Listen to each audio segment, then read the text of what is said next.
мени кечиргиле го, бирок ушул күйөөлөрүнөн ажыраган аялдар бактылуулук тууралуу үйрөтпөй эле койгулачы, бактылуулук тууралуу сүйлөй эле койгулачы суран силерден.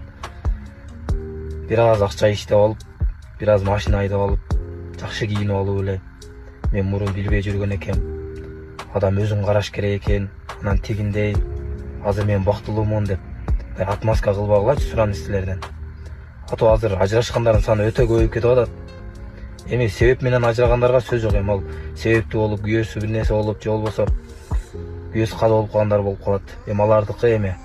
Анан өздөрү эле баягы күйөөсүнө баш бербей, анан өзүмчө жашайм, пул табам деп жүрүп ажырашып кеткен аялдар анан бир аз акча таап алып, өтө эле баягындай дават кылып атасыңар да, мындай ажырашууга дават кылып атасыңар.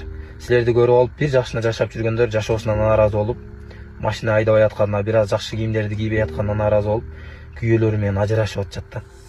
Бул болуп аткан эле окуя, туугандар, болуп аткан эле окуя. Эми соц тармактардын баарына эле ишене бербегилечи туугандар, сураны силерденчи. Интернетке чыгаргандын баардыгы чындык эмес. Силерге күлүп жайнаган менен ичинен ыйлаган аялдар көп, өтө көп. Алар өздөрүн ошентип бактылуу көрсөткүсү келет. Эч болбосо ушул интернет жагынан бактылуу көрүнгүсү келет.